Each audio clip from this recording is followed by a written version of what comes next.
Ben ritrovati a tutti e buongiorno qua da Radio Rossonera, è lunedì 19 febbraio del 2024. Buona settimana da Radio Rossonera, buona settimana da me Enrico Boiani. Ciao Henry. Ciao, buongiorno a tutti.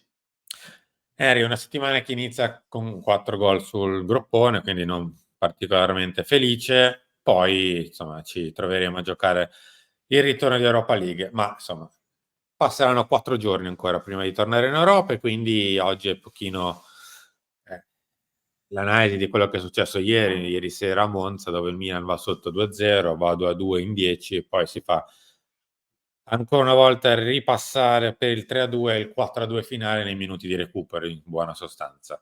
Un Milan che quindi fallisce l'aggancio alla Juve e soprattutto dimostra che fa veramente una fatica atroce a tenere il passo quando ci sono troppe, o in realtà le partite classiche infrasettimanali. Sì, io diciamo a freddo, perché ieri era ieri era un commento a caldo, no, Mm. subito dopo la partita.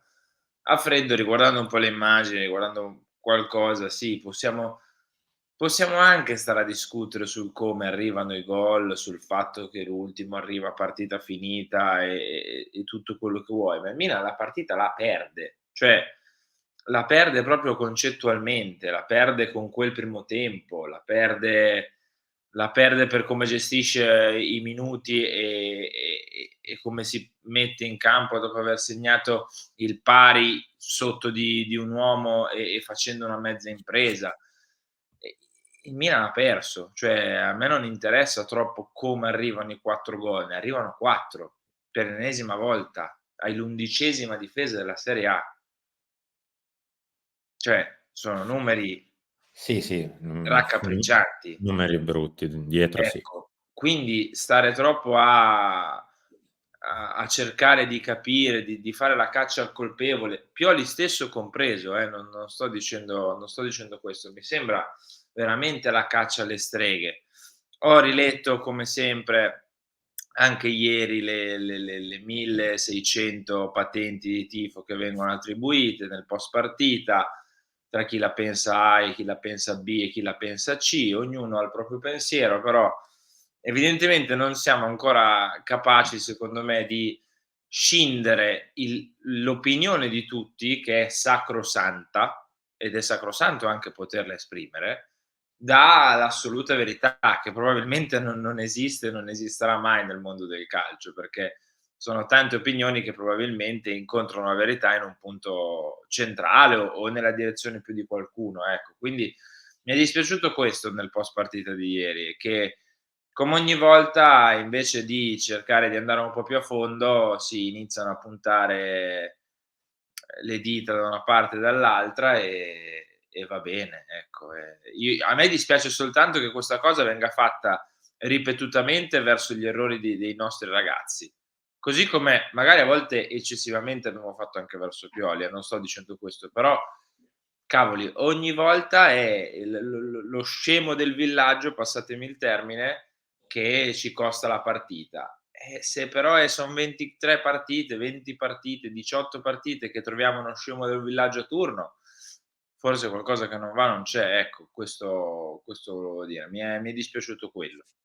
Allora, a proposito di qualcosa che non va, vi leggo un pezzettino che oggi è uscito su Gazzetta, tra l'altro non firmato, quindi è pezzo di Gazzetta, appunto. Sì. Non lo commento, lo leggo Leggi tu soltanto. perché io ovviamente dovrei mettermi così attaccato al monitor, non sarebbe una bella Lo leggo soltanto, poi magari ognuno di voi si fa la propria idea, anche in base magari a quello che ogni tanto vi abbiamo lasciato trasparire e ogni tanto anche qualcun altro ha detto e non detto in qualche intervista del passato. Il Milan vive giorni strani con un futuro tutto da scrivere che agita i milanisti a ogni livello, fuori e dentro il club. In questo contesto, tra voci frequenti su Jerry Cardinali impegnato a raccogliere capitali all'estero e quindi notizia. È un allenatore prima traballante e poi confermatissimo, la comunicazione è un curioso caso di gestione a due velocità. Da un lato l'ufficio stampa classico che si occupa di squadre e club nei limiti della quotidianità, dall'altro una società esterna, la Verini Associati, che gestisce la comunicazione di Gianni Cardinale attraverso la fondatrice Marcella Vettirini e dall'esterno prende decisioni strategiche per il club. Un caso più unico che raro nell'industria del calcio italiano. Ne emerge quindi una figura particolare di portavoce che sembra avere poteri da dirigenti di primo livello, ma non parla mai pubblicamente, mai viene citata. Una portavoce capace di rappresentare in Italia la Superlega, non un caso di comunicazione di successo, e contemporaneamente il Milan, che dalla Superlega è rapidamente uscito. Una portavoce che lavorava per Elliott e nel passaggio della maggioranza Red ha cominciato a lavorare per Cardinale. Perin, insomma, pur estraneo alle dinamiche quotidiane del Milan, finisce per influire non poco nel bene del Milan, a ognuno la decisione.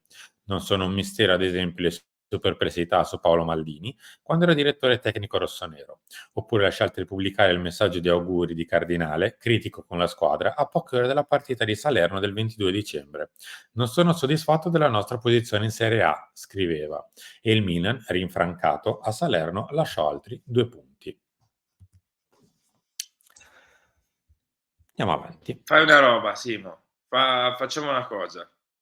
Guardiamo lo spot e poi torniamo a parlare Sì, è meglio, va. Guardiamo lo spot che è meglio, va. Autotransfer da oltre 20 anni offre servizi taxi per trasferimenti da e per aeroporti e stazioni ferroviarie agli stadi in cui gioca il Milan. Se desideri seguire il Milan nelle sue partite, in caso in trasferta, con noi troverai la soluzione ideale per il tuo trasferimento a un prezzo molto conveniente. Prenota online auto, minibus o bus per arrivare con un servizio porta a porta direttamente allo stadio o al tuo hotel. Scegli il servizio più adatto alle tue esigenze di viaggio, il servizio privato di diverse categorie, standard, prestige o il servizio con auto a disposizione. Una volta effettuata la prenotazione, riceverai una mail di conferma del servizio con il relativo voucher di viaggio. Il giorno prima del tuo arrivo o della tua partenza, invece, riceverai un messaggio di conferma del servizio con il nome e il numero di telefono del conducente, che si prenderà cura di te.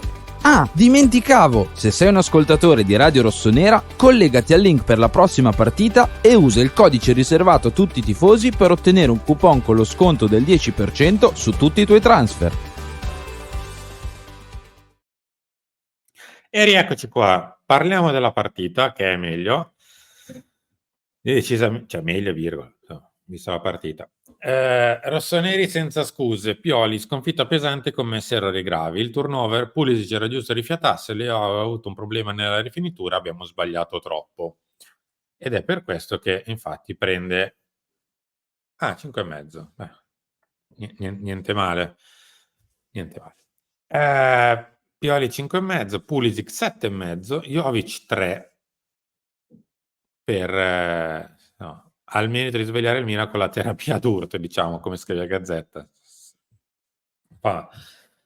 Prende il rosso e va sotto la doccia subito all'inizio del secondo tempo. Pulisic è nettamente il migliore, qui non c'è niente da dire, ha fatto un grandissimo secondo tempo. Vabbè, 5,5 per un allenatore che prende 4 gol e sbaglia la formazione iniziale, devo dire che è un gran voto, buon per lui. Maignan prende 5, Florenzi 6, Ciao 4, Gabbia 5, Teo 5, Benasser 5, Adeli 5, Ciukwese 5, Loftus 6, Okafor 4,5, Leao 4,5, Giroud 6,5, Render 6. Cioè, devo dire che praticamente ci sono Florenzi 6, Loftus 6, Giroud 6,5 e Pulisic, che va bene, il migliore in campo. Vabbè, no, poi passiamo per ossessionati, dai, evitiamo. No, E no. 4 sufficienza, allenatore 5,5. Boh. Io veramente sono perplesso. Andiamo avanti. Bravo, è il termine giusto. Come? È il termine giusto, perplesso. Ma va bene così, no? Tanto Sì, tante sì. cose vanno bene così, no? Sì, La ma prima posizione o poi i nodi vengono sempre al pettine. ecco, il Arriverà il desiderio è tempo. quello, ma non perché poi le cose debbano andare male, cioè ovviamente cioè ragazzi a me dà fastidio che il Milan prende 4 gol dal Monza, dà fastidio, brucia qualcosa dentro, è per quello che mi girano le scatole, perché pigli 4 gol da una squadra che da dicembre ne ha fatti 5, è febbraio, quasi la fine di febbraio, ne hai presi 4 in una sola partita. dopo 2 partite, 2 non 6, non 8, 2 che avevi tenuto la porta inviolata, per grazia divina probabilmente, sei tornato a prendere più di 2 gol a partita. Cioè, a me sta roba dà fastidio e credo che i nodi vengano al pettine, perché mi rode a vedere il Milan che prende 4 gol dal Monza. Mi rode vedere l'Inter che all'Atletico Madrid ne mette 10 titolari, doppio impegno, non doppio impegno, 3 partite alla settimana, Supercoppa, non Supercoppa, al 20° fan 2 gol. E non ne prendono mai. Non ne prendono mai. A me dà fastidio. Io se sono molto critico, credo di parlare per me, ma posso parlare anche per altri, è perché mi dà fastidio, perché io il Milan voglio vedere vincere le partite e vincere bene, e vincere con un'identità, con un'idea, con chiarezza. Che fa? Andiamo avanti. Crollo Milan, niente sorpasso, Pioli insegue e rimonta, Poker monta dopo il 90°, il diavolo resta terzo, ma questa è la pagina classica. Che dire per chiudere il mattino di oggi, che insomma è sembrata, per quanto mi riguarda, molto vicina a un remake dell'anno scorso, cioè non ci ho visto niente di diverso di una partita della scorsa primavera, cioè quello che abbiamo fatto la scorsa primavera non ci ha insegnato nulla, cioè che cambiare tanto è un grande rischio, che siamo costretti a cambiare tanto perché altrimenti non reggiamo il doppio impegno, vuol dire che non siamo capaci noi come Milan di giocare 2 partite a settimana, perché quando lo facciamo o ci facciamo male come nell'autunno degli ultimi 3 anni, perché lì siamo costretti a metterle titolari perché sennò il turno in Champions non lo passi e a volte neanche con le titolari, oppure quando non rischiamo di andare incontro a infortuni, rischiamo sul campo perché ci dobbiamo dividere in 2 squadre e quindi una delle 2 competizioni viene derubricata di competizione di Serie B e quindi perdiamo punti. Va bene. Siamo l'unica squadra in Italia che per gestire entrambe le competizioni ad alto livello deve andare incontro a queste cose qui. Se così piace a tutti, ce lo faremo andare bene. Harry, No, siamo arrivati. onestamente non ce lo Tanto non facciamo. abbiamo potere decisionale, ce l'ha qualcun altro il potere Ma decisionale. non abbiamo potere decisionale, abbiamo potere di e senso critico soprattutto, mi auguro, perché ripeto, a me non va bene, cioè a me se a tanti tifosi va bene questa cosa, io lo rispetto al 2000%, okay, 2000%. Se alcuni tifosi o tanti tifosi o la maggior parte dei tifosi sono soddisfatti e a posto e okay e contenti di questa cosa qui, io lo rispetto e lo rispetterò sempre. A me sta roba non va bene, perché sei rosso e nero, i colori son quelli che ci circondano e la storia ti impone una roba diversa, per quanto mi riguarda. Siamo arrivati in chiusura di questo mattino Milan, noi ci ritroviamo alle 11 con Chiama Milan e poi via via tutto il resto dei nostri appuntamenti classici con Lunch, Talk e Lavagna Tattica in serata. Henry, gracias. Grazie a te, non ve lo chiedo adesso, è un po' tardi, magari qualcuno ha anche già staccato, i like, perché quelli servono comunque, sia che ci detestate, sia che ci amate, sia che ci ascoltate poco, che commentate, che non commentate, che siete iscritti, il like mettetelo, grazie. Ciao a tutti.